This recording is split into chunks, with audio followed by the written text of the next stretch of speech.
Well, welcome to the class. I believe, if the calendar tells me correctly, that this should be last lecture before the final, but there shall be another lecture after the final. Okay, this is the one before it. And probably in this week somewhere, you will be receiving an email which will be sent by John, your TA. It's been written by me. It gives you with clarity any instruction that you may need concerning your exam, okay? And if you still have a question, which I doubt you will, feel free to reach me or John regarding that, okay? These are pretty much the same instructions that I gave in the many times that I've lectured and given finals online, and we've never had any problem and no question would have been raised. However, if you have any, please do feel free to bring them up. I'll be happy to explain it, okay? So with that, having cleared that point, let us start with today's lecture, which mostly revolves around the subject of mergers and acquisitions in the oil industry, okay? And we'll go into the reasons why they do it.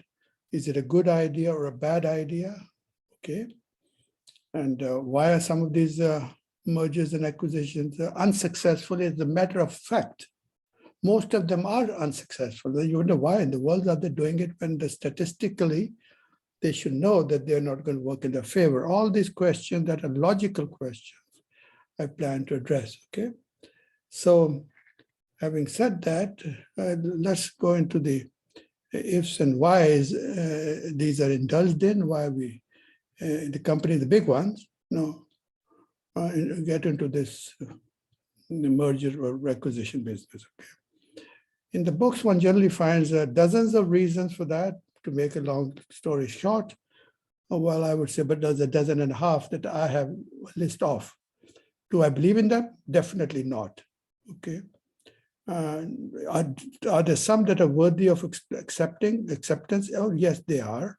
But most of them outright reject them. Now, that is an opinion.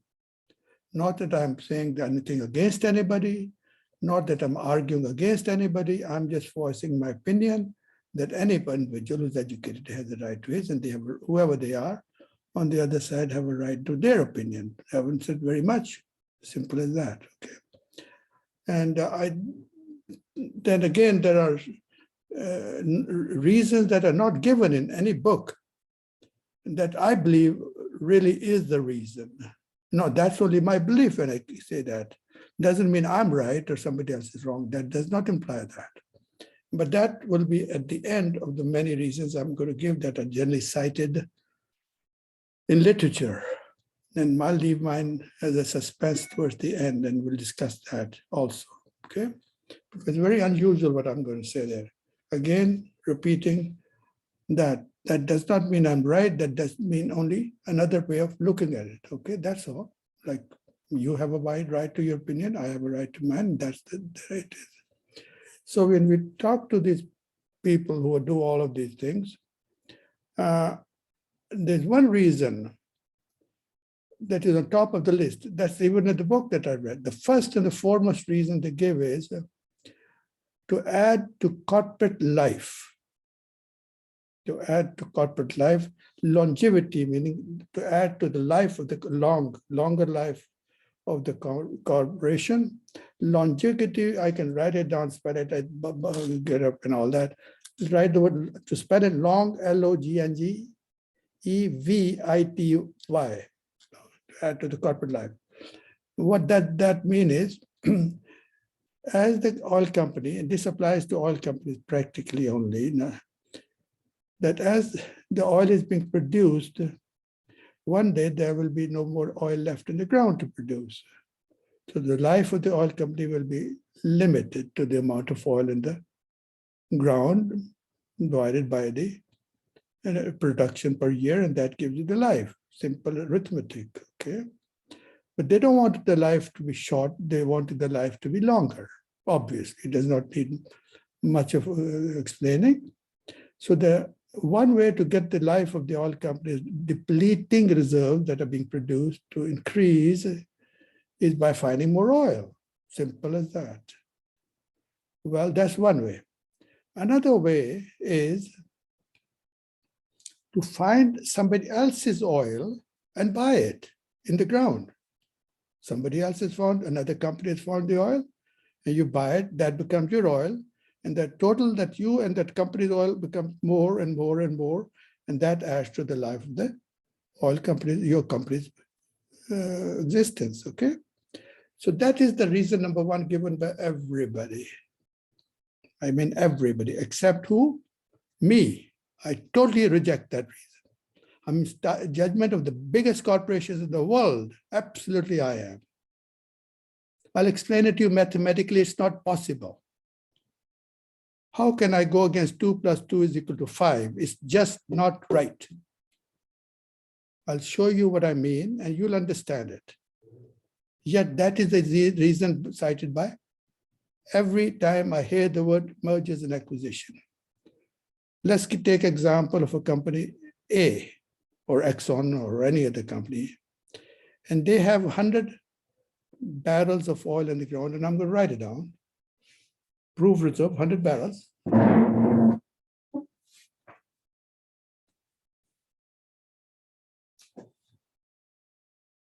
Barrels. Oh, let's write in the reserves here.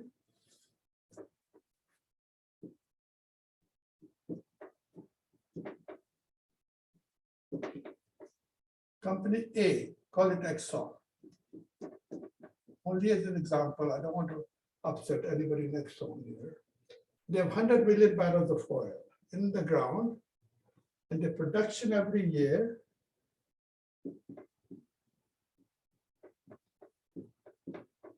is 10 barrels a year, 10 million, 10,000. And so the life is how much? 100 reserve divided by 10 production is how much? 10 years. Simple arithmetic. Now, this company, let's say it's Exxon, says, well, we can find oil, send our geophysicists and geologists looking for oil, and then we can add them out to reserves. Or we can go buy another company, Mobil Oil. Let's call it Mobil Oil. And let's say this company, Mobil Oil, is B. Just as an example.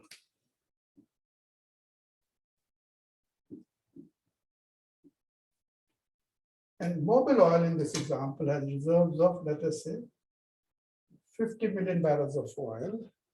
You see that? And Mobil Oil produces 5 million barrels a day or a year. And now total reserves for Mobil Oil are how much? No, the reserves of Mobil Oil are 50, production is 5. The life is how much? 50 divided by 5? 10 years. There lies the fallacy, there lies the mistake. Exxon thinks that if they buy Mobil Oil, they will have 150 barrels of oil. That is correct. No problem with that. So Mobil Exxon plus Mobil Oil has how much? Simple, 150. The production together will be how much? 10 plus 5 is 15. And the life will be how much? 150 divided by 15 is how much? 10. There is the point. I rest my case. Has Exxon added a single day in the life of the reserves? Before the merger, the life was 10 years. I've shown it to you. After the merger, the life still remains 10 years. And every time I see companies merging and say, why are you merging? This is the reason they give. And you have seen with your broad eyes, intelligent brain, that Exxon has not added one day in their life. Why in the world would I agree with that arithmetic, which is totally, totally incorrect? I don't care which is a big company or a small company. Big people make big mistakes, small people make small mistakes. Big mistakes mean they have a bigger impact, That's all it means. Yet, all over the world, they say, oh, this company, big, they did it. They may have done the wrong thing. This is not how it works, not in my way of looking at life. The size does not matter. Then what happens? If the big guys are doing it, next, smaller fellows have to do it. The medium-sized company, because the board of directors of the next group of companies, the enterprise and Lastmo, which existed, has disappeared now, and other companies would say, I can name you many medium-sized companies. Their board of directors say to their management, why are you sleeping? Exxon has done it, why don't you do it? So to save their neck, what do they have to do? They have to do same what Exxon and Mobil did. Because now they don't have to defend. They say, well, they did it, so we're doing it. Then this cycle continues. They follow. I call it like a fashion. Nobody waits to think, why are we following? It's like a human weakness. Most people are followers. Very few leaders. Remember that. So that's just the start of how I'm thinking. The other things in this lecture series, in the agreements course, like the finance, I pointed out mistakes made by countries, nations. We have concession, Europe has concession. Some dinky country out of Africa has another kind of agreement called PSA, and that's wrong. I tell them that's wrong, don't do it. Americans are not foolish in this way. They've done this business of oil for 150 years. They must have learned something. Now you come here lately, 10 years back, you country in South America, and you know so smart, but you're doing something that is absolutely wrong. There's not a single country in North America or Europe that signs a PSA. Only time when this kind of agreement, because you haven't taken that course, that you sign, the head of what PSA is in Southeast Asian countries, I can name you some. African countries, I can name you some, but not in Europe. We have concessions in America. So that's the point. Just because it's prevalent, everybody goes, catches the wind and starts flying without thinking back and looking back. So they should just give you a feel that this very lecture of today is going to be very different. Okay, bear with me, okay? That does not mean I'm right or wrong. That just show you another way of looking at it. You see my hand here? Look at the palm. And look at the back of the palm. You see the back? Is the same palm? Yes. The same hand? Yes. As I travel, and I travel a lot, I've said it many times in the world, and I get asked to come back again and again and again and again. Why? What's so special about me? I tell them, I said, you've been listening consultant and everybody looking at this side of the hand. My job here is to look what? Give you the other side, the back side of the hand. Does not mean I'm right or wrong. It just giving you an option to look at both sides. Up to now, you only seen one side. How can you know that it's right side or not right side unless you've seen both? And then you adopt whatever side you like. Give yourself a chance to look at the other side of the hand also. It's the opposite of you. The English word is contrarian. That does not mean I'm right or they're right, or I'm wrong or they're wrong. Just an opposite. You're the judge. I've put on math. Man, there's nothing more powerful than math.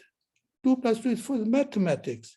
They teach the first thing in arithmetic is 2 plus 2. The first thing is plus, then comes minus, then comes division, then they taught multiplication. How can one be wrong when you learn this from the kindergarten class? Okay, the reason I raised a little bit of my voice, I realize that because I see so much fallacy prevalent everywhere that I can't help. One man has to shout to make up for 100 people who are making a mistake and get them to wake up. That's the problem with me. I have to make up with the noise they make, with the logic that I put forth, and that logic, I have to tell them to shout. I have to shout to get them to wake up, okay? They still continue to do what they're doing. And that's not my business, that's their business. My business is to educate and provide knowledge. Now, that's reason number one. I'll give you the reason if you're making a list. I've just answered it, but I'll give you what you can write. The reason, the advantage, as I've said to you, is of mergers and acquisition is to replace depleted reserves. I've shown it to you. Either you can acquire or you can explore. Let me be philosophical about it. By acquiring reserves, implied you're insulting your geologists and your physicists who do the exploration. What does that mean? That means you're saying by acquisition that you geologists and you geophysicists in our country are useless bums. You can't find your oil, so we have to go outside and buy somebody who found it. Isn't that an insult to your own people? I would feel rejected and dejected if somebody said that to me. I'm going out to buying something because you can't create it. So from that angle too, I think I can stand in judgment that this is not the right approach. The another reason given is access to oil and gas supply, new oil. Of course, I showed you by buying another company, you're accessing, you're reaching new oil and gas. No doubt about it, none. But you're not adding to your life. Your life remains the same. That's reason number 2 I've just given you. Another reason, I'm not saying that all of them wrong, I'll say the next one I like. If you want to write it down, please be my guest. Consolidation of reserves, whenever I say reserves, it implies oil and gas, in certain areas. Not a bad reason. Let me explain what you've just heard me say. I'm not condemning every reason. Why would I? It doesn't give me pleasure, does it? No. I'm trying to rationally justify which sounds meaningful and which does not to me sound meaningful, sounds irrational. Let's talk about consolidation. Consolidation, because of the foreign language here, which most of you folks overseas, putting together, consolidating is an English word. Let's talk about it. Consolidation of reserves in certain areas, putting together reserves in certain areas. Now, let me tell you back a history of that. Why the need for consolidation now? Putting together in certain areas where you want to concentrate your activities. In the 70s, what happened? The price of oil, as I discussed last time with you, went from $3 to $12 to $24, 8 times in a matter of a few years. Almost 1,000%. Companies had so much money, oil companies, that they didn't think twice, but just go and spread their wings all over the world. They went from Colombia to Ecuador, to Peru, to Australia, to China, to Vietnam, to South Africa, well, yeah, very little South Africa, Nigeria, to Ghana. All this just spread around the world. Where there's money. The result was the operations become very thin. There's 2 wells here and a well there. You cannot run your business with such thin operations. But if you have a lot of money coming, no problem. The prices are no problem. But when the price went down or started going down, you could not keep those businesses that were very small, 2 wells, 4 wells, 1 well business in Ecuador, 2 wells over in Colombia and so on.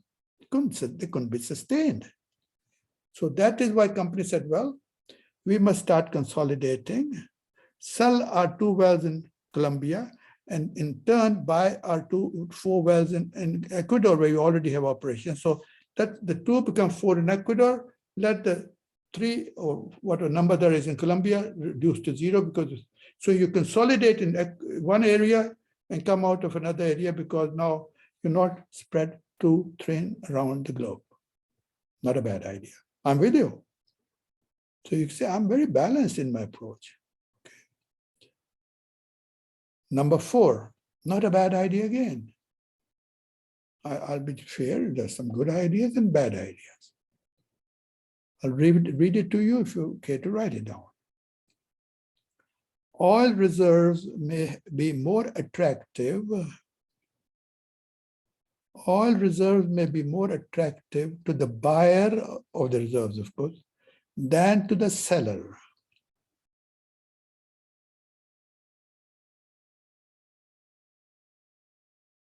In some cases, possible. this is good for the buyer, but compared to the seller in certain cases. For example, when that might happen. For example, this could happen because the buyer has some technological advantage over the seller. I'll explain that. The buyer has got good scientists, they're geologists called scientists. They're not technical people. They look for oil. The strength of the seller is they can find oil, but the strength of the buyer is that they can produce oil from the reservoir. They got good production, good reservoir engineers. One has a good scientist background, collection of scientists. The other one has good collection, assembly of engineers. One is technical. Now, in that case, I can see a justification to combine these two, or one buys the other. Combine the science folks with the technical folks, and by buying them or combining either one, you could buy the other guy and get the technology too. And that way, it may be attractive for one and not attractive for the other one. Can't find fault with that. So you see, I'm being very balanced. There's a logical explanation for that.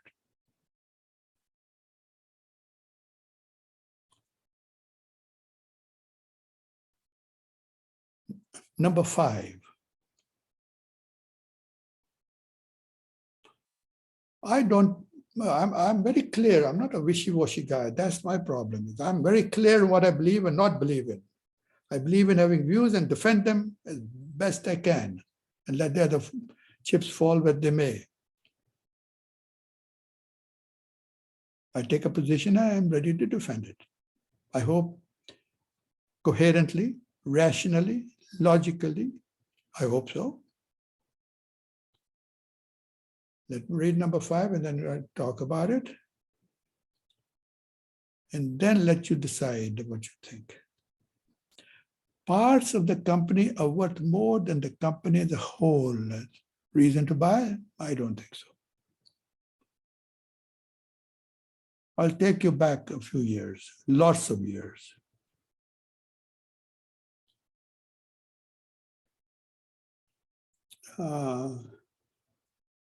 I used to, the old cars, these were old cars in the 70s, they were huge monsters. My first car was $400, monster. The second car was $530. Monster. Why do I have to say that? I'm talking 50 plus years. They barely moved, by the way. The car as a whole cost me $400. It drove barely. So, you hear about the junkyard dealers where I used to go normally buy my car as a poor student, not rich student like you, driving around in Teslas. So why would a young guy, the fellow who buys old junky cars like I had, he would buy the whole car for $400, whole. Take it to his junkyard where they sell old useless cars and pull it apart. Break it down into parts. To sell individual parts, example, he would take out the, let's say, battery of the old car that he bought for $400. Battery was like $40. So I don't know, the seats of the old car, another $90, another steering wheel, $7, radiator, $11. So all these parts, when taken separately out of the old junk car, separately, and when you add up the amount that he received separately from $11 here and $12 here, added up more than $400 or $500 he paid for the whole car. Not a good idea. I don't like. I call it cannibalization. Go read up what it is. I don't want to even describe that. It's not something I talk much about. Eating up. Cannibalization, meaning taking the whole body of the car, breaking down into pieces and selling the limbs of their body, but a treacherous way to make a living. Some do it, some reason. So parts of the limbs, the separate parts of the car, excuse in this case of the company, worth more than the company as a whole. Okay, there could be pipeline here and a pipeline there, a refinery here, or a coal mine there, and exploration here, and so on. These are separate parts of the company. You can buy them separately also. Now, on that, you can decide what you want. I don't think it's a good idea, but that's up to you to decide.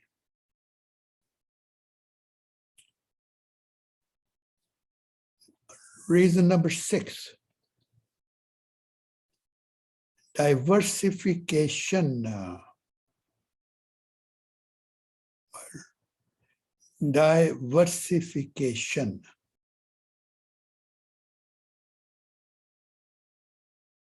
Write it down. I'm not for it and I'm not against it. If you do it the right way, it's a good idea. You do it the wrong way, it's a bad idea. The concept of diversification depends on how you do it. I'll give you an example so you understand it.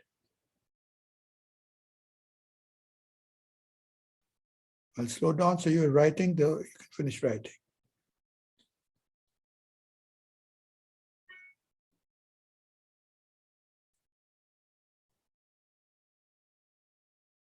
Philosophically, looks like a good idea.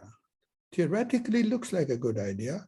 Again, done practically, if not done practically correctly, it can be a treacherous idea. Let's talk about it. I like to give an example as many times as possible, but the only way to explain anything isn't through an example. When somebody says something and I'm having difficulty grasping what he's saying, I just say, please give me an example so I can follow what you're saying. So example, another word is illustration. It shows black and white sometimes, and you can see through it. Now the example begins. There was a company good many years back. It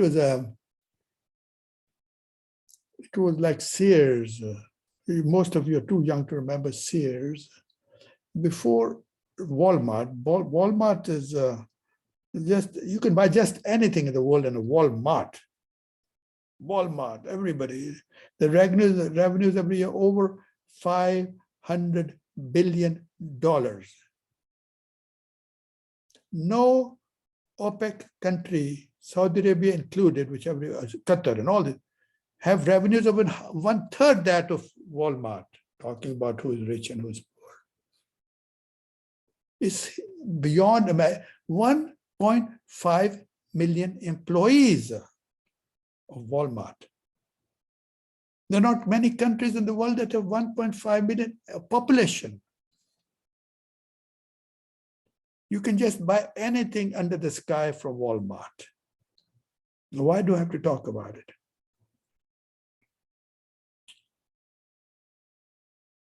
Before Walmart, there was another company which did what Walmart does today. It was called Montgomery Ward. That is the name. Did what? Sold everything that Walmart sells. Refrigerator, lipstick to women, shoes to men, skirts to women, pants to men, and other things, lawnmowers and sofa sets and furniture. God knows everything. In fact, 40 years back, they had the store. I remember going to the store in Capitol Plaza, where the old airport was. This is a new airport now. This is all that the new, but still 30-year-old. I'm talking about 40, 50 years back. It was off of I-35 going north, near Cameron Road. It was called Capitol Plaza, like you have malls here and shopping centers. We had one. I think Capitol Plaza shopping is still there. And Walmart had a big store there. Why do you have to explain so much? Because you haven't seen Walmart. It doesn't exist. Oh, no. I take it. You haven't seen Montgomery Ward. Doesn't exist. What happened? That's the question. Applies here. Diversification happened.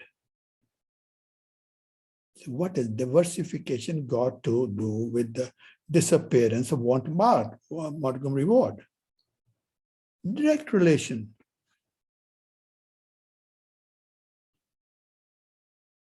Now let me explain.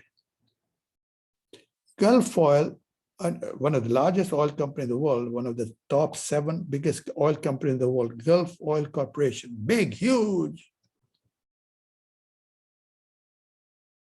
had heard the board of directors, board of directors, the big head honchos over there in the big offices, nice padded chair, they sit like this. They'd heard from somebody, diversification is a good idea. There's nothing worse than having half knowledge. A doctor with half knowledge can kill you with wrong medicine. But these old folks, when they were beyond 60, they lose the little faculty here. By the time they're made, they lose all of it, like I have, I guess. He said, why in the world are you still teaching?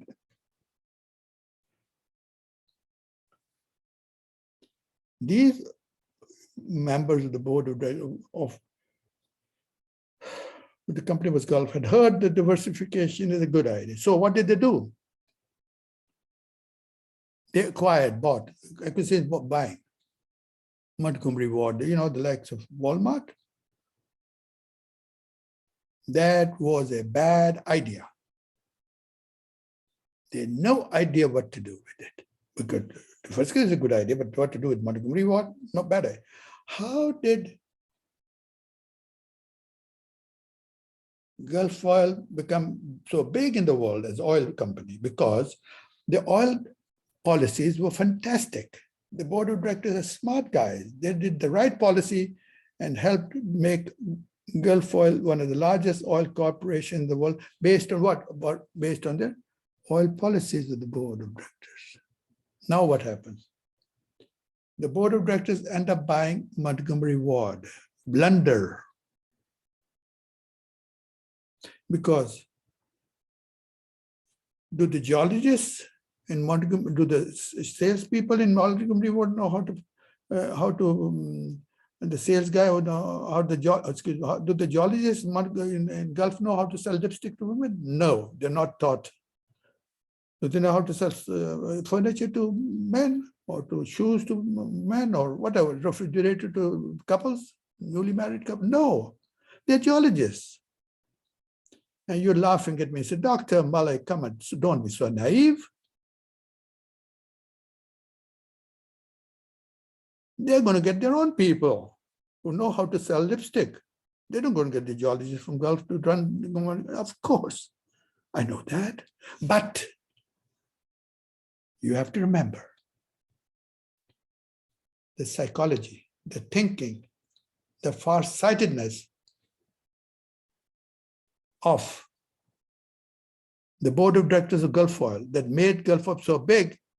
They were geared toward what? For 50 years, towards finding oil. So when the policy comes down from the top bottom, it is all with the background thinking of what?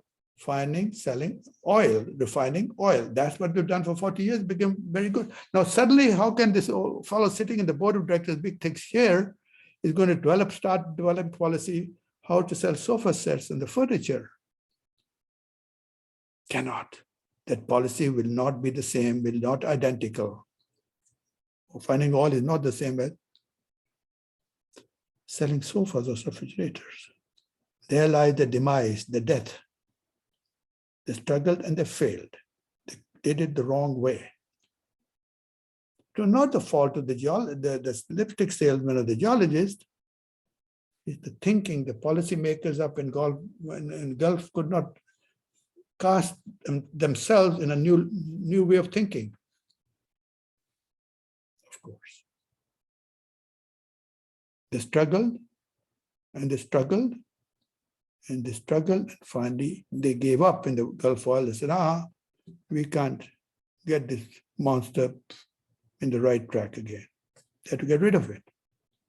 So this is not a diversification. They wanted to diversify, but they diversify in the wrong sector, selling lipstick.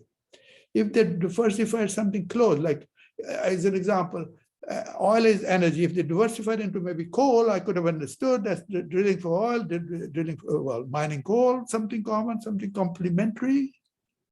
It's understandable. Energy is energy, whether it's BTU, BTU, oil BTU, gas BTU, coal BTU, lignite BTU. But lipstick and nothing to do with BTU. So here I'm trying to open your mind. Am I right, wrong? I kept saying, no, I don't know. You decide. At the end, you may say, well, no, we don't. That's okay. That doesn't insult me. At least you feel like you got another side of the story. If I may, let's continue. There are some good ideas. These are some I stand kind of judgmental, but not quite sure whether judge left or right or wrong. But some I'm very positive and clear about. Creating economy of scale is a relatively good idea. You don't duplicate services. I'll give you an example. Creating economy of scale. By cutting costs, by by eliminating duplicate services. For the accounting department, you got 10 accountants in one company, 10 in the other. You don't need 20 accountants. You combine them, you may get by with 15. You may eliminate 5 jobs. That's economy of scale. Everybody knows that. Sometimes it's better to, well, the management gets a little heavy sometimes, just self-serving, bigger and bigger and bigger and bigger for no reason sometimes. I've seen it done as kind of a situation. Just mushrooms sometimes management. Maybe when you combine the two, you don't think you need maybe 2 managers. One manager can do the service of the other manager.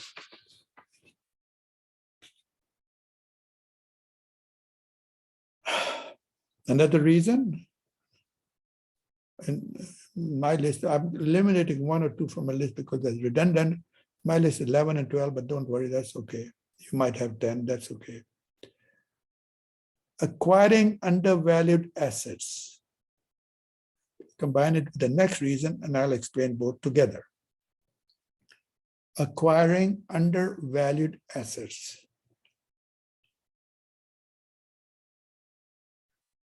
Undervalue, below its market value. Now, combine this with the second reason, and we'll attach A or B reason together. Companies may have a higher liquidation value. Companies may have a higher liquidation value than placed by the financial market. It's a long sentence, so I have to spell it out slowly. Companies may have a higher liquidation value. I've explained the word liquidation very early on in my lectures. Liquidation means to convert into cash. Your dollar is also called liquid asset. The company's stocks, when sold, become liquid assets. Companies may have a higher stock value than placed by the financial markets. In other words, let me see if I can explain this. We're acquiring undervalued assets together. When a person, you or I or anybody buys a stock, there are 10 reasons why how the company's stock is behaving. It's not a course on stock valuation, and that's a different course, go to the business school, but I can give you some idea how stocks are valued. You've heard of balance sheet. I've told you what it is. You've heard of income statement. I've told you what it is. These can be measured. There's a number that's quantified. Okay. Now, there are other things that are not quantifiable. They're subjective, arbitrary. Write in the word arbitrary. They're subjective. Write the word subjective. I'll give you another one. They're qualitative. Qualitative, not quantitative, but qualitative. I've said 3 different words to say the same thing, hoping a third of the class will get the first word correctly, the second part and the third part. Slowly, everybody will understand what I'm saying.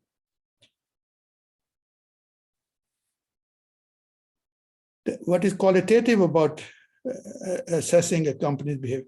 Maybe, according to me, as an example, I think this company in the stock market value, stock price, is value of the stock, is low. I think so, it's low. Just as an example. Maybe the balance sheet is okay, maybe the income statement is okay, but I think it's low value. It should be much higher. But you can say, no, sir, it is good enough for me. So what's the point? You are looking also at another factor, that the management of this company is so bad, therefore I have to take out the value of the company, not based on income statement only, but how is the management behaving into the future? And I might say, no, to me, management is okay. Don't worry about it. They'll do well in the future. It's a personal judgment. So one can undervalue the asset because they think perception. The value is a reflection of the management competence or lack of it. Others think, no, they're good enough. And the other factors too. So all these collectively are reflected every day, every minute of the day in the stock market by individuals, thousands and thousands and thousands that buy and sell, trade, talk constantly every minute of the day. So let us say, I feel that I should buy this company's stock because it is undervalued. As an example, I'm just a stock buyer. Purchase. I feel like for whatever reason that this company should be valued much higher than what the financial market is saying. What the stock market is saying is giving it a lower value than it really deserves. That's my assessment. I could be wrong. So what do I say? If I buy this company at a low value because it's low in the marketplace, I am going to move the management out. I'm going to throw the management out and I'm going to run this company with my managers. And therefore, the new value of the stock price will reflect the new efficient, good management. So that is my perception. And then it would equate to the market, the correct market price. So that could be another reason. The perception, which is here says companies may have a higher liquidation value than placed by the stock market, the financial market. Therefore, they're undervalued. Maybe one is wrong, maybe one is right, but that could be a reason. Not all are good or all are bad. It's a question of perception. And remember, for every trade, every single trade, there's a winner and a loser. One thing the price is going to go up, the other one thing the price is going to come down. Only time will tell, hoping that more will be right on the price going up and you bought it, you're happy, and so vice versa. Whenever you buy anything in the market, anybody buying anything with all the big salaries you guys, whether you buy socks or socks or a tire, that's a trade. You think you're doing well by buying the socks at a certain price. The seller thinks, the shopkeeper thinks, well, he's doing well by selling you the socks at that price. So he thinks he's okay, and I have no problem with it. And I think I'm okay, I have no problem with that. They're both so-called, colloquially called winners. That's how every single item is bought and sold, because both the buyer and the seller come out ahead in their mind, and they generally are. Remember, for every one of the trades, whether you buy, even if you buy Coca-Cola, it's the same thing. How simple can I make the example, going down to the level of a Coca-Cola? It quenches your thirst, you think it's valued at 50 cents. And the buyers think, well, really, 50 cents, I'll make enough profit. And then I'm okay with it. You come down to simple example. I always say, the simpler the example, the easier to explain. And only people who come up complicated answers and is just because they're confused themselves. Remember that always. If anybody is clear in his own mind or perception, the examples are very straightforward. It's a 2 plus 2. That's what I've done all my life. The question is, who is giving the example? It's the clarity. If he has it, he can explain it clearly in a very short way and vice versa. Next couple, 3 reasons for mergers with Exxon. I'm not particularly sold on them, but I'll just tell you what they are. Take it whatever you're worth. You throw them out. It doesn't bother me. I'm not that stuck on those. Now, next one, as I read in the book is, but I've kept mine to myself. That'll be the last one. Acquiring may be cheaper than starting a new company because the startup time is reduced. Take it whatever it's worth. I'm not too sold on it. Somebody is, that's up to him. I'm not saying it's right or wrong. In order to reduce the startup time, I can explain what does it mean. You may end up acquiring the company rather than starting a new company somewhere. Let's say, what does that all these 2 things mean? You want to go to Australia, you want to go anywhere, South Africa, Mozambique, Madagascar, go to wherever, Kenya, Uganda, Tanzania. These are countries, by the way, if you don't know what I'm talking about. Sometimes I wonder when I say things, you really know these are countries? Sadly, if I would say, an aside, our knowledge here, I've lived here, in geography is so bad, it is so bad, it is so bad, it has nothing with acquisition, that when I heard something, I did not believe it till today.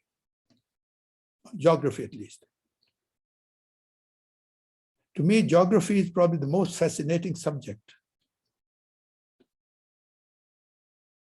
My daughter, UT graduate, master's from this department, all a bright kid, and everybody wants to brag about his daughter. Only last week I was here in Austin visiting us because he lives in Houston. And something came up about a country or geography of something. No, what was it about a tropic of cancer? I hope you know it's a tropic of cancer, but the equator, and then where the sun goes between the 2 tropics. North is tropic of Cancer. Below the equator is Tropic of Capricorn. Probably American students never heard of it, even at master's level if you're sitting there. I don't know, I doubt it. When my daughter, I talked about my daughter, when I said those Tropic Cancer, Tropic Capricorn, she was like alien. What am I talking? I said, my goodness, this is a graduate from UT Austin Masters. I hope you have a good, nice job, working very well, whatever she's doing. I said, don't they teach geography in your high school, middle school? Not high school, is too late. In middle school, they start in elementary. No, this is the high. Even today, I cannot believe it, so much so that I'm even bringing it up to you in the class, although it doesn't belong in the class. I still, you can see my eyes open up even now. How can one call oneself halfway educated without knowing what the world, the round circular world we believe in, who is where is what? We might think Vietnam is next to Ghana. Who knows? But having said that, that is what I was talking about. And where it got into this side story, and there's no harm going into side story, I like to make it side. Otherwise, the lecture can be very boring. That if you want to start a business in Ghana, for example, Ghana is a company that capital is Accra. Maybe not a bad idea if in the final exam I list 10 countries and tell me what are the capitals. Let's see how many come out okay on that one. Not about energy finance, just basic common sense every kid in town should know. side story. Don't start looking it up in the map because most students are worried, oh, he's going to ask. No, I'm not going to. I'm just joking. This is not the reason I'm teaching finance to make you geography students. So if you want to start a company in Ghana, you have to start how? Not in Accra. That's the capital. If you like, you get an Uber. You check into the hotel. Whatever, 5-star, 4-star. Now you don't know where to go next morning. You go to the Department of Interior or the Treasury, the finance, the taxes, the custom duty at the port. You're going to go to the currency people. You're going to go to the custom. Or the 100 things, telephone people, hook up the telephone, internet people. Call it, you need 100 different things that you have to get this operation going in Ghana. One, you don't know, many times you don't know the local language. You don't know definitely the local customs. You don't know how to behave and act like in that country. Every country has its own way to do things. You're totally ignorant of that. Nothing wrong with that, but you could learn up. Now, you're up there, your time wasted. It's expensive, man. Your attorneys, whoever goes there, it's going to cost an arm and a leg. 5-star hotel or ordering the biggest menu steak they ever ate in their life. Run a big bill. Every bill is going attached with a lot of payment that is due. So it's costly and costly and costly. Then it's time consuming. Where do you go? But another way, as I'm trying to explain, is go to Accra, Ghana, and go buy another company. They already got the telephone hookup. They give you all basic information. They got a file, how they do their business and all that. So next morning, you're in business.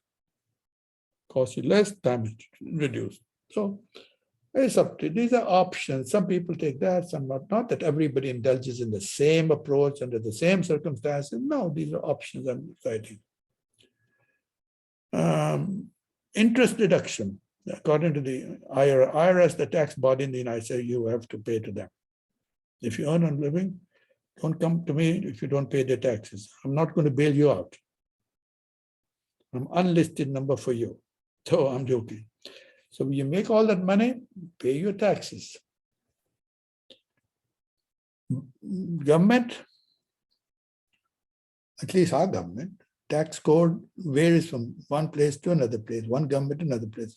But generally 80% of the tax code is a replicate of one government to the other. It's all about the general accounting principles. No, they're about the same, but there are some areas that are different in one country or another. But interest payment, at least in the United States, is a tax for business.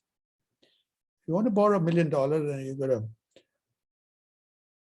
for business, and the interest rate is 10%, and that means at the end of the year you have to pay $100,000 interest. In the United States, to encourage people to do business, they encourage you to borrow to do business, and if you pay any interest on that, that's $100,000 in this example, you do not have to pay any tax on the interest. So there's a tax saving there, okay? And that can be done only when you acquire a company through interest for borrowing from the bank, which requires you to pay interest. But if you're exploring, no bank is going to give you money for exploration. So there's no interest payment. Forget it. No company in the right mind will give anybody a dime for exploration. It's too risky. But if you're acquiring, buying another company's reserves, the risk is reduced to minuscule, minimum. It's already there. It's already producing the bank. And I did that myself when I was a banker. Production loan, based on production, based on reserves in the field, we extend money, credit. So the interest on that credit can be deducted from paying taxes, okay?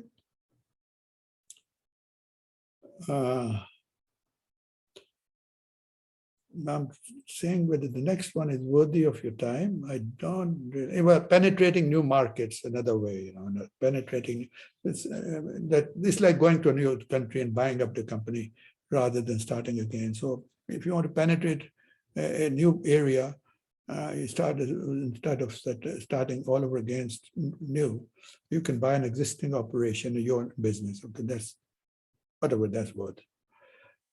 The next one is halfway good. Better control of supply of oil and gas. I'll read it. better control of supply of oil and gas. If you have your own oil and gas, you have control over it. By acquiring other companies' oil reserves, you have a control over those reserves. I'm going to explain a little more. I'll read it to you again. Better control of supply of oil and gas, for example, by whom? By transmission companies and refineries. And only as an example. By transmission companies and refineries. For example, both cases. If you have a refinery, you want to be secure. You want to have a control that the crude oil will come to your refinery that you can process, and out comes a product called gasoline. The best way to ensure, to be confident, to know you have a control of the crude oil coming in, is to buy your own crude oil in the ground, reserves in the ground. So that's your own reserve in the ground of oil. Then no worry, it's coming. The refinery will never stop because of lack of feedstock. That's crude oil in this case. So that could be reason for a refinery owner to buy reserves of oil and gas in the ground. What about transmission companies? Gas transmission companies. They make money on how much gas flows through the transmission system. If they have their own gas fields, and there is an electric utility that wants their gas, the gas transmission company will know there is my own gas that I can transport to utility A, and there will be throughput of gas, so obviously I will get some revenue from them. They're secure that there is oil, gas resources or reserves, if you can call it, that can be transmitted through this pipeline.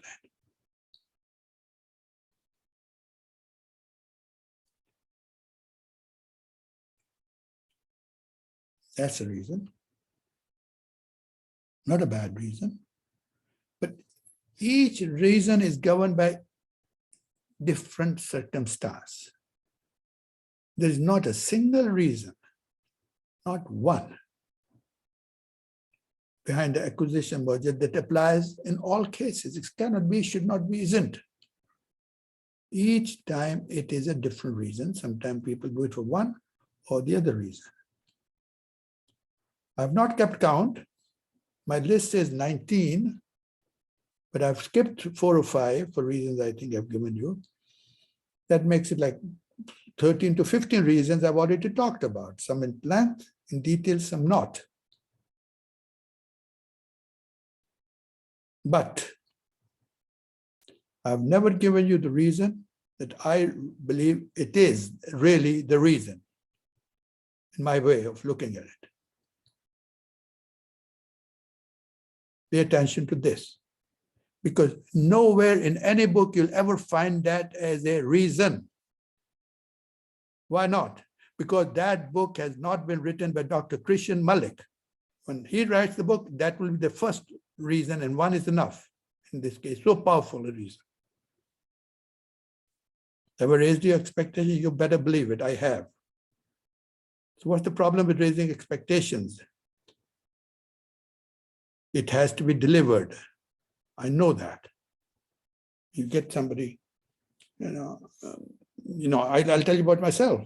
I go around the world and people introduce me, Dr. Malik is this, he's done this, half an hour talking great things about me. I said, please, for heaven's sake, don't believe this guy. I tell them, I said, don't believe anything he said about me, that I'm a great guy. No, I'm not wrong. You know why? Because after they believe what they heard about me, I'm saying, no, I have to deliver. I have to come up to that standard, and I cannot. Nobody can after they hear about it. I said, no, it's all nonsense. I'm not what he says. I'm just a basic guy. I know what I've done. I've raised your expectation. What in the world is he going to do with this reason? In that book, you're waiting probably to see it published. The reason that I believe in. As simple can be. Nothing complicated. All my lecture from day one to today, any kid, fifth kid, number 5, can follow it. If it cannot, then I shall just say I will stop teaching. I'm not worthy of being a teacher. What a big stake I've taken in that.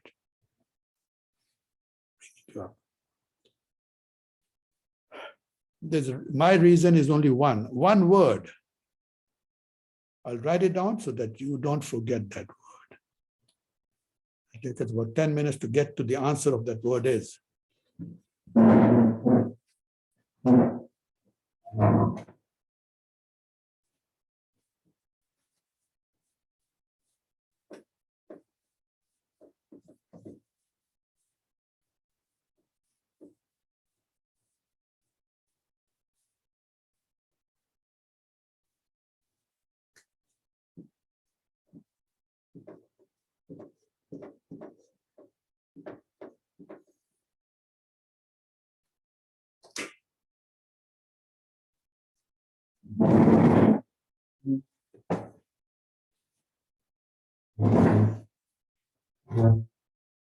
And the word was survival. Write it down. Survival.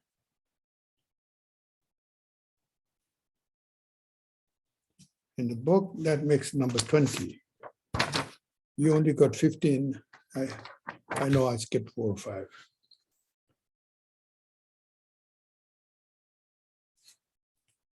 Let me talk about survival.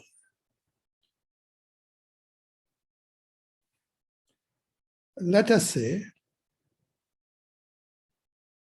there are 2 businessmen. I'm not talking oil, just 2 businessmen.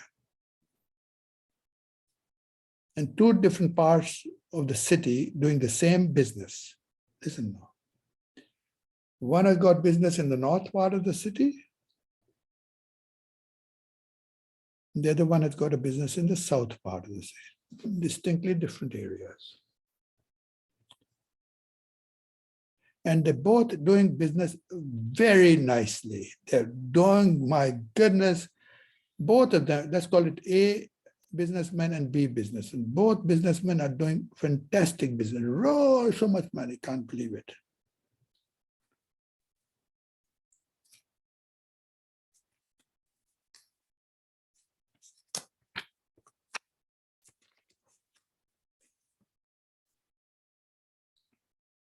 By themselves alone.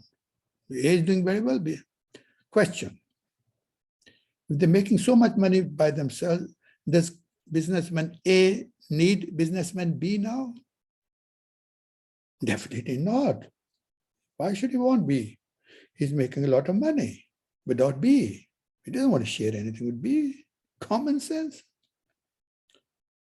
Similarly, if B is doing so very well, it's a similar business, that he is making quantum amounts of money all by himself or herself. Millions of dollars are coming into his treasury. Does B now need A, or when he can do it all by himself, making money? Definitely not. They're independent of each other, making a lot of money.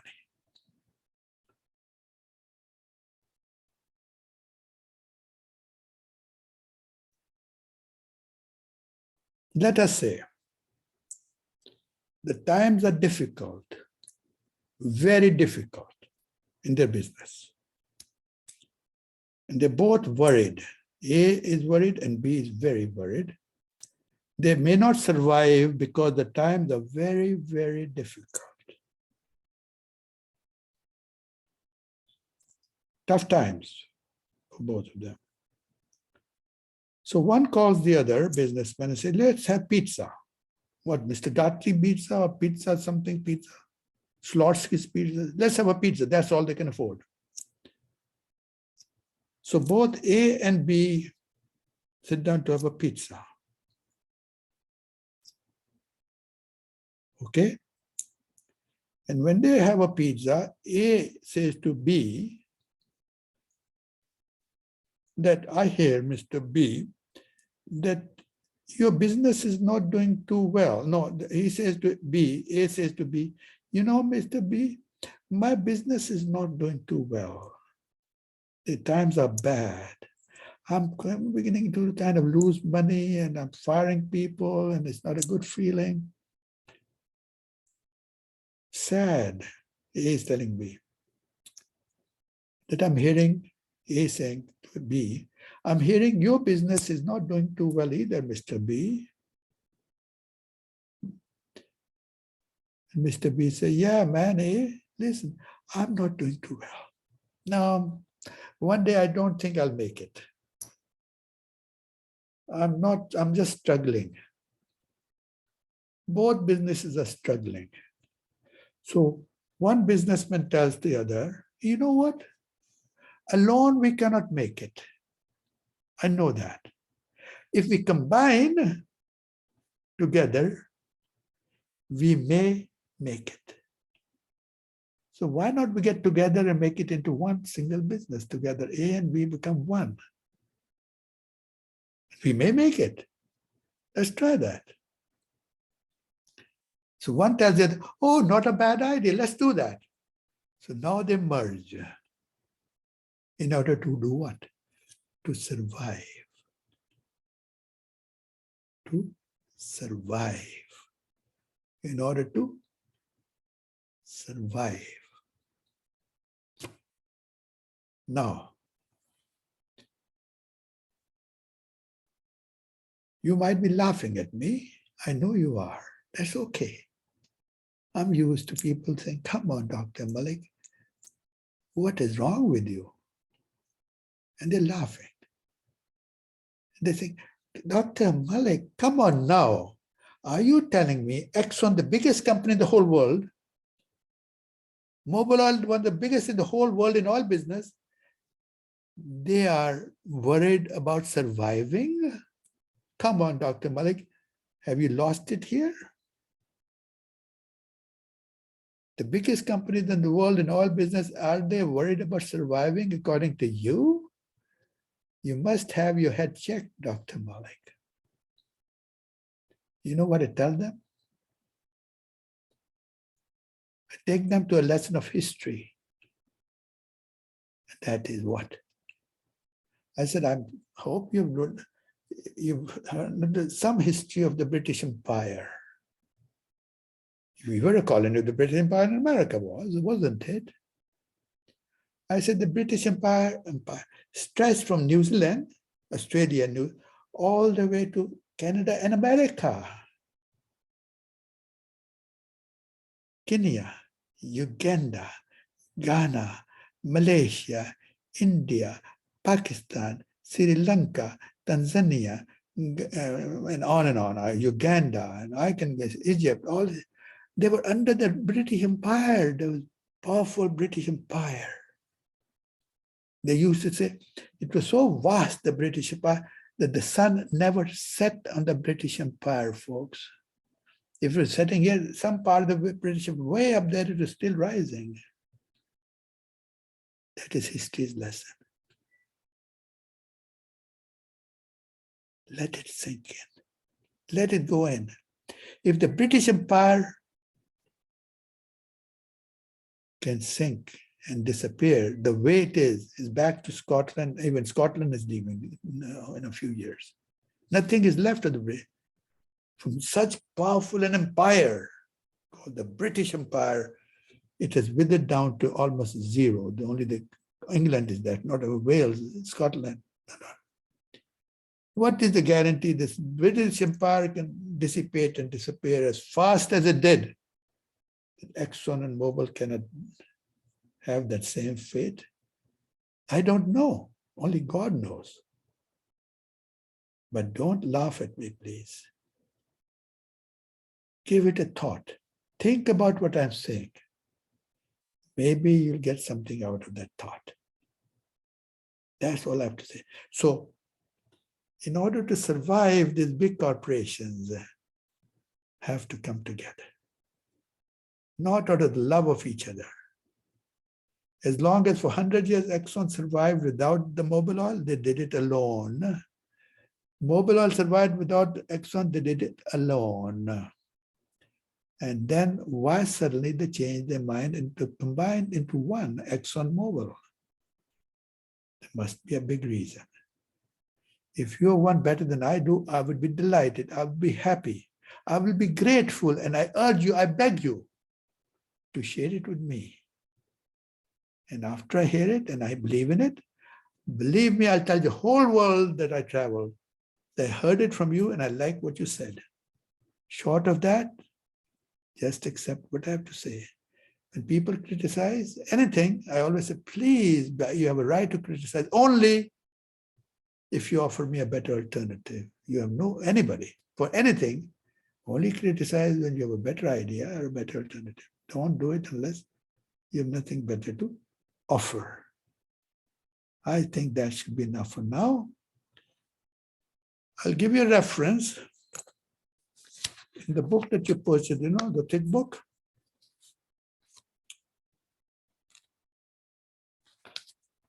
it's referenced there, number 28 and 29 for acquisitions and mergers. The two references, you can consult the book. Number 28 and 29. And with that, we shall take a 20-minute break. No, make it 15. And we'll come up with question of why are these mergers and acquisitions unsuccessful? Okay, 15 minutes and I shall be back. Why are they unsuccessful? Thank you very much.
Okay.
Okay, I'm ready. I hope you folks are ready too. Let us begin.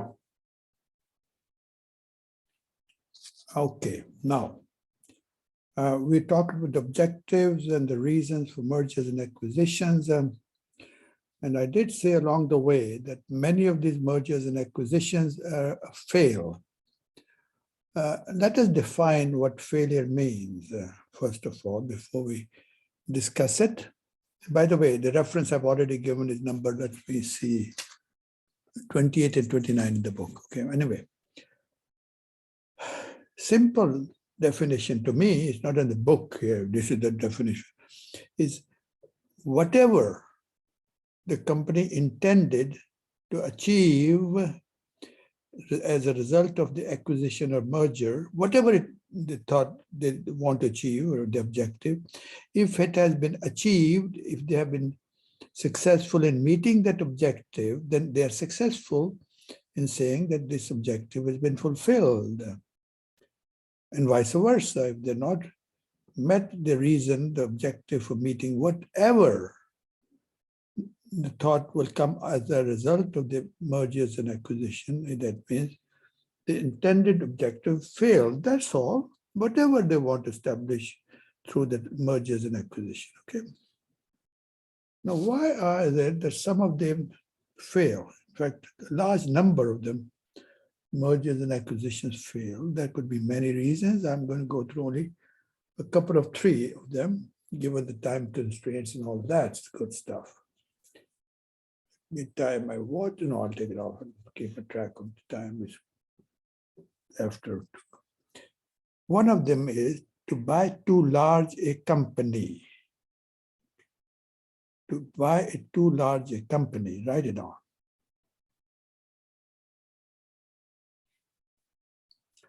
A good reason for that, and it's definitely a reason that causes serious problems in mergers and acquisitions. What does that mean by too large a company?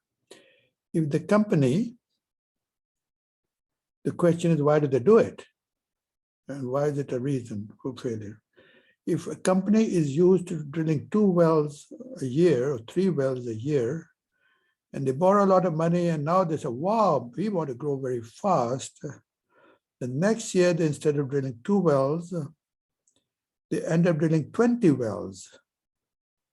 That company is bound to fail. Guaranteed. Why? Because the entire operations, the entire setup was to cater to 2 wells or 3 wells.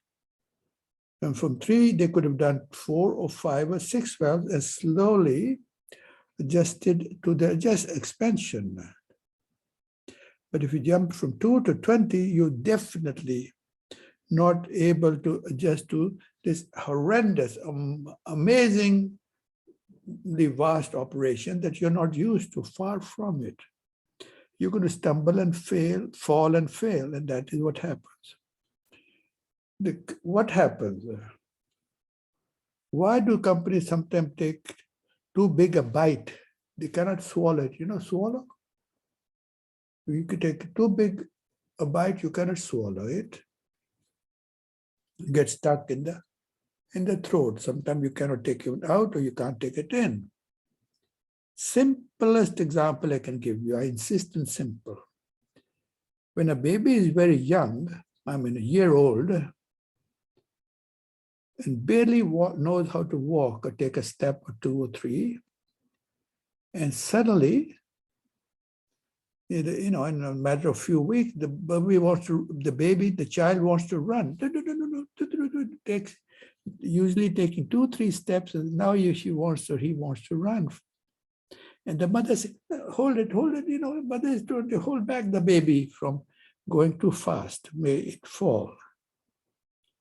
Is it because the mother does not want the baby to run? No. No mother is like that. None. Every mother wants the baby to run, but why do they hold them back? Because the mother knows this is not the right time yet. They hold their hand from 3 to 4 to 5 steps, and then when the baby does well in 5, then they go to 6 and 7 steps. Not from 3 to start running 10 in 30 seconds. No, it will not work. The baby will fall. All I say whenever I go around lecturing to even older people, please, heaven's sake, listen to your mother. You will never fail. And I tell you kids, don't feel bad if I say you, all of you are guaranteed much younger than my daughters. So if I can call them my children, my kids, feel good about including you in those two, with my 2 daughters. If I had son, I would have included them with my sons. Take your time. Don't run too fast. Run at a speed that you can adjust gradually. So that causes for the company to fail because they take a big bite too quickly and cannot adjust to the large operation. Another reason could be combine 2 different corporate cultures. Definitely. Combine 2 different corporate cultures.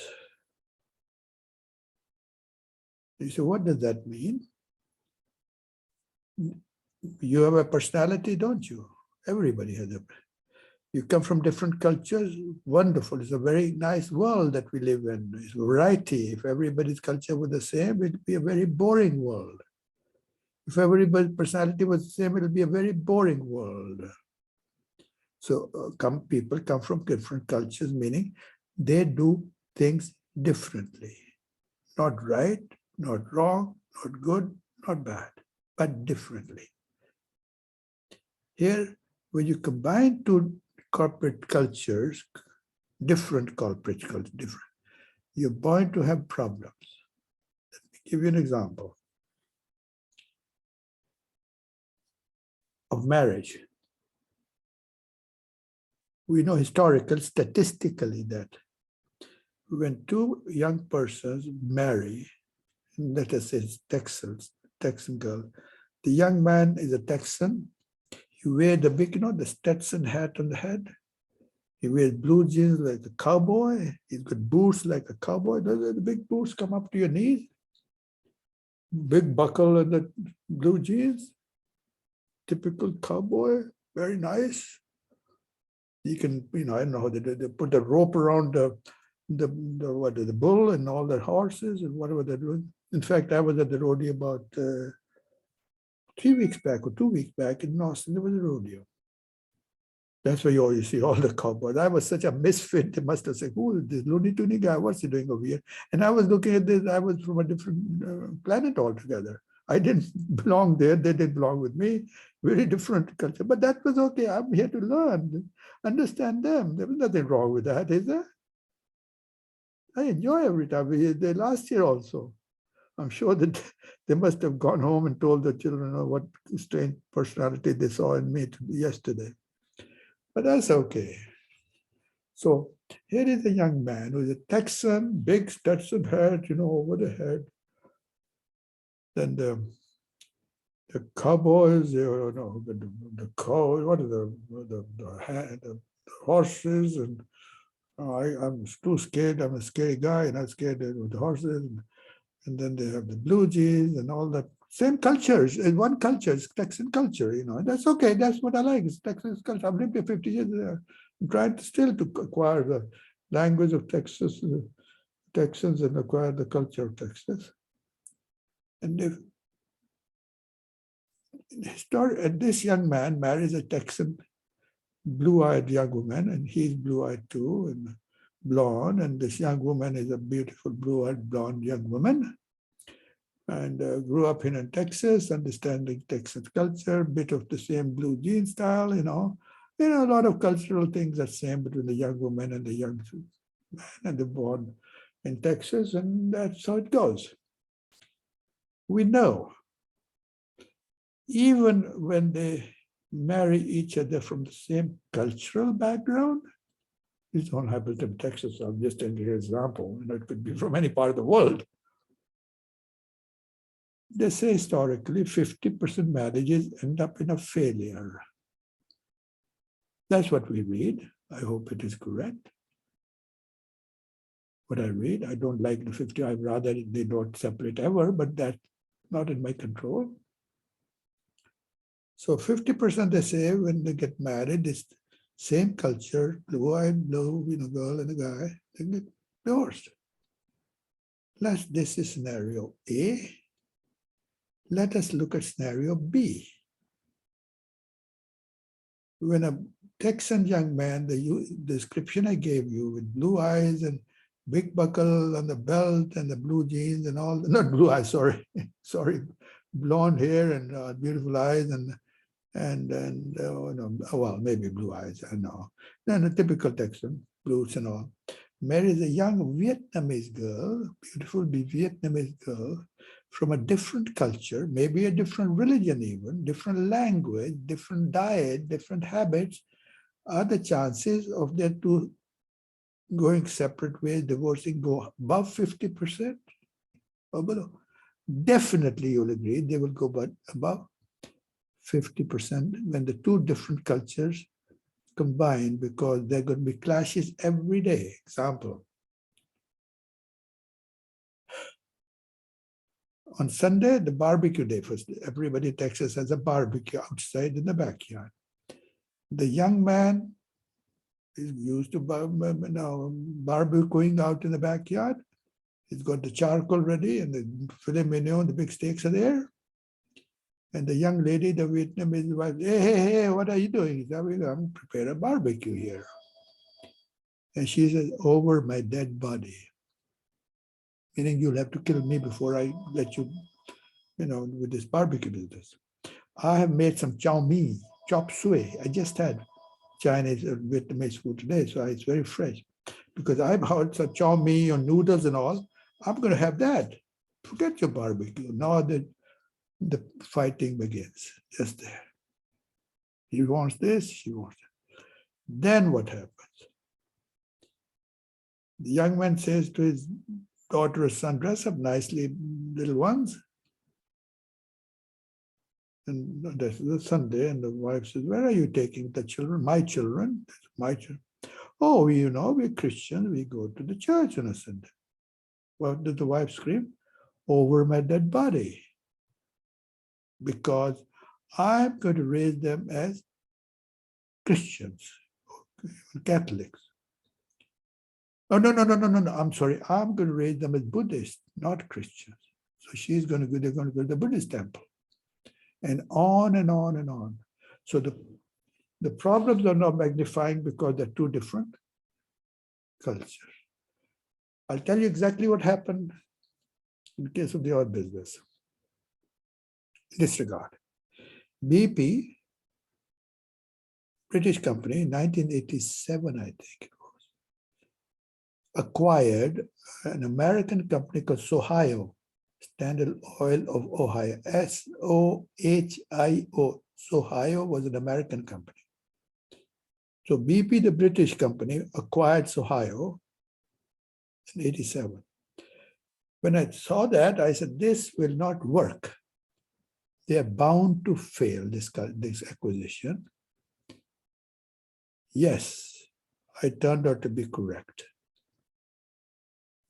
No genius of mine, because they could not combine the two corporate culture. The American corporate culture of Ohio did not mix well with the British corporate culture of British Petroleum. Here we call everybody by the first name. Somebody say, meet William. The next time you say, hey, Bill. Meet Robert. Hey, Bob. There is no His Royal Highness Bob. We call our president, hey, Joe Biden. I don't think you did the right thing. Hey, Billy Clinton. Oh, behave, you naughty boy. Don't do that again. That's the American way. I'm not saying, and it's not good or bad, it's just the American way. Try to do that in England. HRH, His Royal Highness. Charlie, what is it? Prince, do we have princes here? Prince Charles. Her Majesty. Wow. The poor Duke died. His Royal Highness, the Duke of Edinburgh. Princess so-and-so, Earl so-and-so, Lady so-and-so, Sir so-and-so. We don't have all those hierarchy and all the stratification. I'm not in judgment, by the way. Be sure. We just don't. That's their culture. Our culture is what? Simple. Hey, Bob, Bill, John, Jack, Harry. No, His Royal Highness Harry or Her Majesty is the. Yeah, Lewinsky, what were you doing there last night? Hey, behave. It's our tax-based money. See? Bound to. And sure enough, I was right. The British Petroleum realized they made a mistake by acquiring Ohio. They cannot tame the American Ohio. They're too wild. America's too wild. They said, no, today, after 5 years, we've tried. We could not tame Ohio into a normal person or company. It's for sale, so they had to get rid of it and sell it back to the marketplace. Another reason for failure is to buy an unfamiliar business. I gave you the example.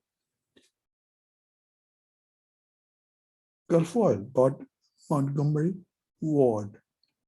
Unfamiliar business selling furniture. I wanted to explain that.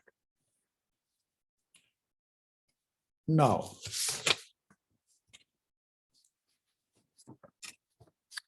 a couple of things keep in mind. How to be successful in a merger? Very simply, don't do The three things I told you that makes you unsuccessful, that may you will become successful. But the other things too, you have to keep in mind.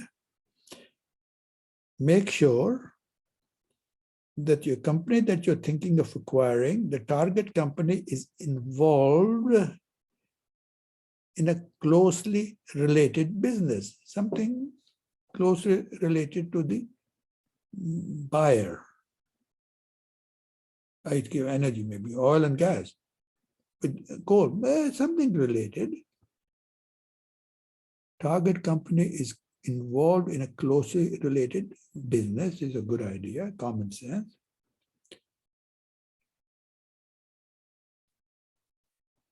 Number two,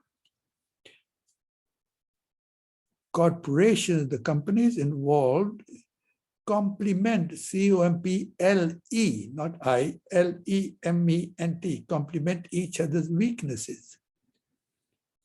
Give an example of good technical background expertise and for the buyer versus the geological technique of the seller, complement, help out each other.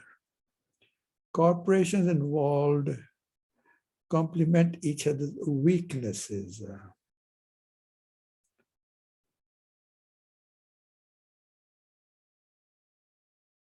Another reason could be to make it successful, financing, because you're going to borrow. Normally it's borrowing to spend all this money, into acquisition. You don't do it out of your revenue, cash flow. You borrow a lot of money. But remember the first lecture in borrowing, you take too much financial risk and you go good. You could blow up the drilling rig. You could blow up the company by too much borrowing. So make sure when you do that and you borrow a lot of money, financing, borrowing does not create unfavorable financial risk.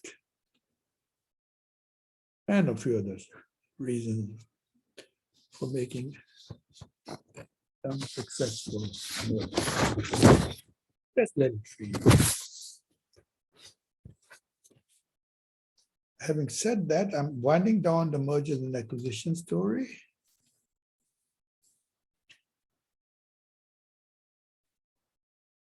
In our language of oil and gas, there are certain words that have creeped in, that have entered the vocabulary, the language of oil business in relation to acquisition and merger. One word that you hear commonly used in Houston area, once you get there, will be the word poison pill. Right on poison, poison, you take, you die. P as in poison, P-O-I-S-O-N, pill, medicine.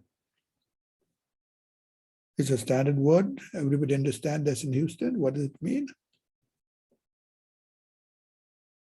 Very simple. Everything is simple. If one person wants to date another person, I could have used, if the guy wants to date a girl, that's the good one, whatever. That's a person, rather that way. I'm being neutral. And the other person doesn't want to go out with a guy, or A wants to date B, but B does not want to go on a date with A. Call it that when we're neutral. So how can the person who does not want to go on a date, what did I say? A is the one who does not want to go on a date with B. How can that person say, no, I don't want to go on a date with you? Doesn't that sound nice? Easy way. The person A who does not want to go out can look unattractive. Nobody wants to go out with that person now. The person who does not want to go on a date makes him or herself unattractive to avoid going out on the date, avoid being acquired. Put the date, acquired is a substitute word for that. And one way to do that is For the one that does not want to be acquired, was it A, I believe, takes on too much of debt, loan. So they borrow and borrow and borrow. They take too much of a loan. Now they become unattractive because nobody wants to date somebody who's got too much loan. It's unattractive. Why would anybody want to acquire a company that has got too much loan? It's not very attractive, is it?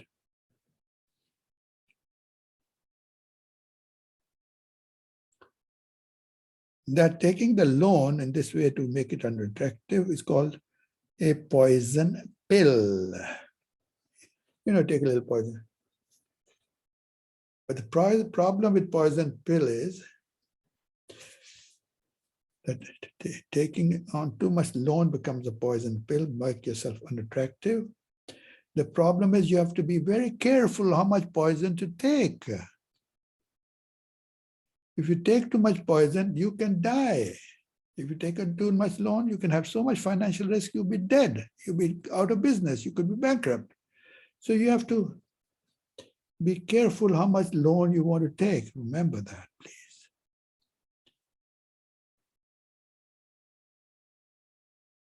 Write that down.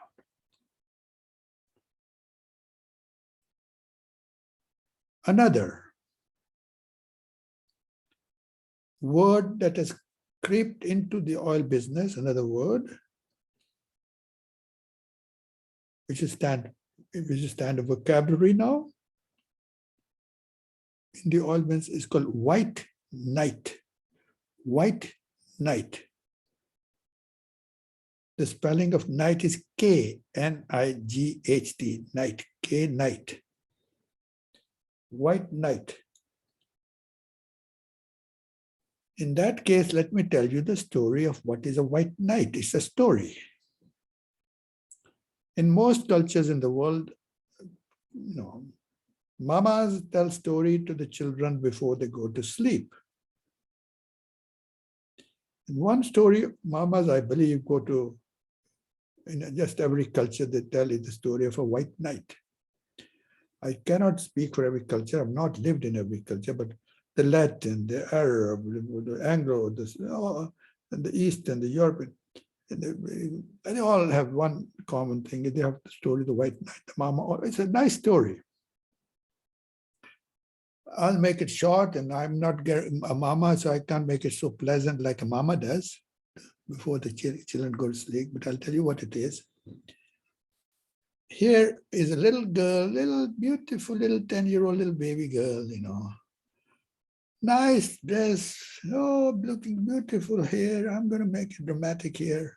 And little beautiful eyes, looking so dainty, beautiful little girl gets lost in the jungle. That's the white story. She does not know how to find her way out of the jungle. This is a standard story told everywhere in the world. If you have not heard, you're hearing it today at least. So she's crying and don't know what to do, and there are all these animals around her. And when my daughters were with me, the young, and then I would start naming the elephant. By the time I named half of them, they'd be asleep anyway. Oh, there was the elephant and the lion and the giraffe and the monkeys and donkeys, and there was the monkeys, and then I repeat the same name.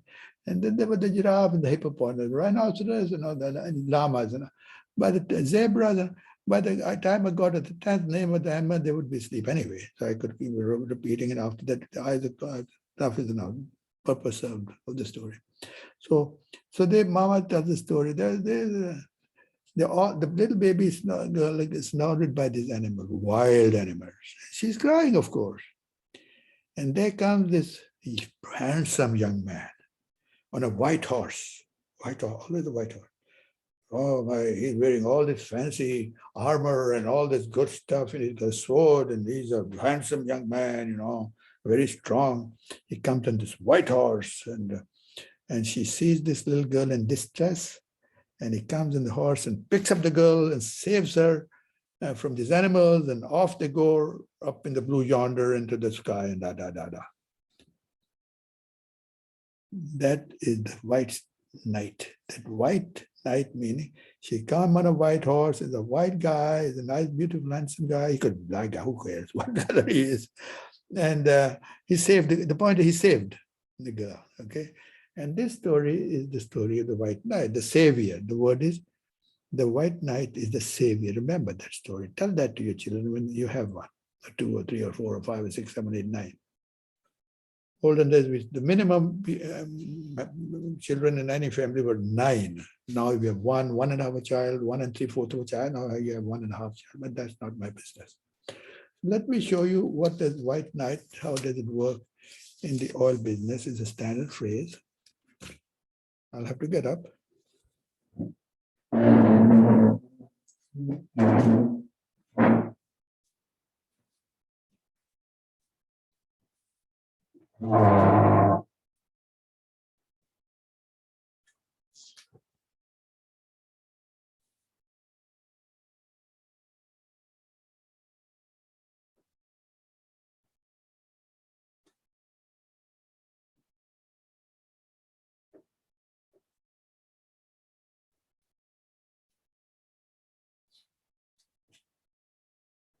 Here is a company A.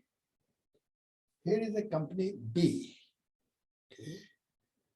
So the company B would like to company B would like to acquire company A in this story, but the A does not want to get acquired by company B. A does not like company B, but B wants to acquire company A.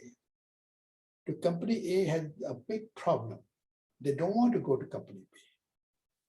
So how do they do that? How do they escape company B now? They don't want to go to B. B wants to A.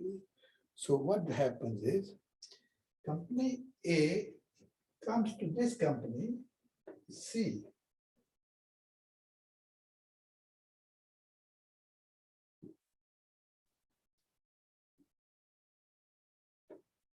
Company A goes to C and says to C, we don't want company B to acquire us. We want you, C, to acquire us, so company B cannot acquire us. So if company C likes what is company A, so they say, okay, we will acquire you, company A, don't worry. So B will be out of the picture. You don't have to worry. We will take over company A. So company A is the savior, the white knight for company. No, company C is the savior, white knight for company A.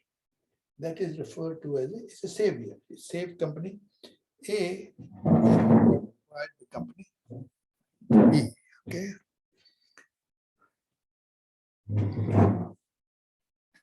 I think that should be enough for now. I think it's close to 2 hours lecture, non-stop anyway.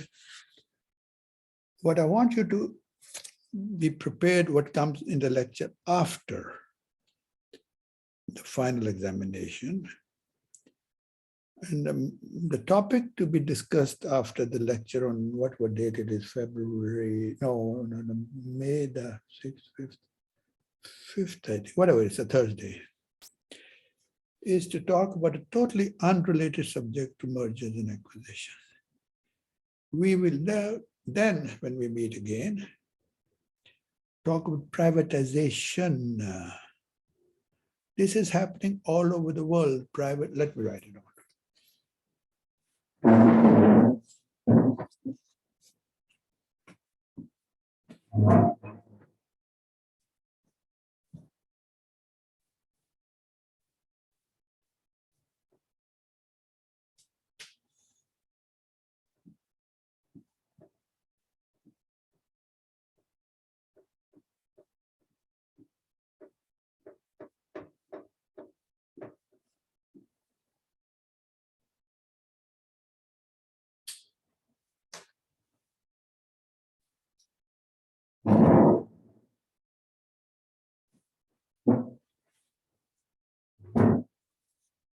Privatization.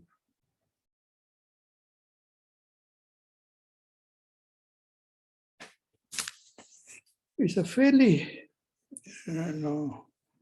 commonplace that is happening in the world is privatization.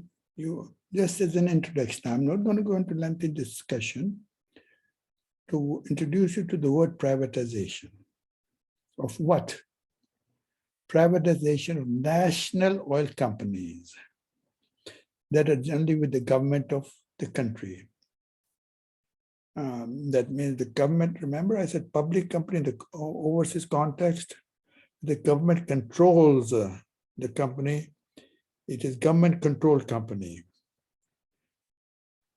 Privatization means it is moving away from government control, in this case, NOCs, national oil companies, into the hands of the public and the people.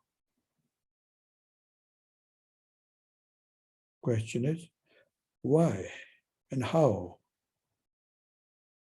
Generally, it is a phenomenon almost always you find in developing countries which are opening up. There are too many sectors they're opening, and one of the sectors they want to get involved in developing countries is the oil and gas sector. One of the ways they do that is the government starts its own oil company. It is generally referred to as NOC or National Oil Company. So the government starts its own oil company, they put some of their own capital from the government, revenues from the taxes. They have some local engineers and geologists, a few of them. There's a new government, a new way to look at things. They're not used to it. And they start a company and we give it a name, National Oil Company. That is how many NOCs were started.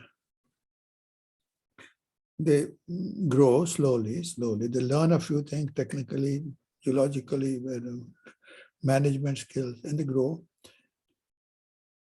The national. Then at some point, they have a decision to take. One is stay the course. In other words, keep doing what you're doing. Or what? Move the company from under the government control into the private sector.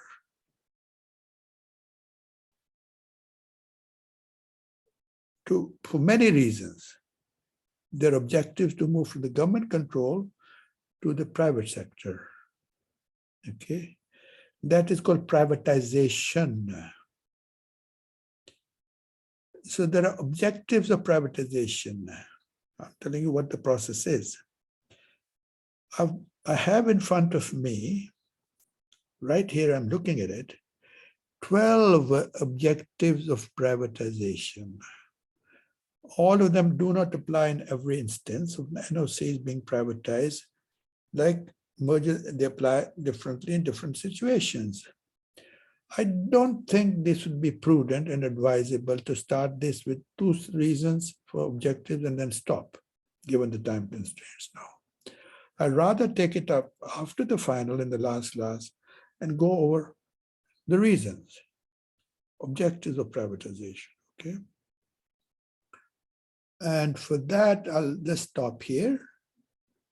May not cover all 12 whenever I get a chance to do it. May cover maybe 8 or 9 of them. That should be enough to give you a feel. And then we talk about who is privatizing in the world, why are they privatizing in the world, and how do you privatize? Different NOCs have different, or different governments have different ways to privatize the NOCs. And we'll cover those. The 5, 6 different ways to privatize, okay? So having prepared you for my next lecture after mergers and acquisition is privatization. With that, I wish you the very best. Good luck to you and hope to see you one day soon. Thank you very much.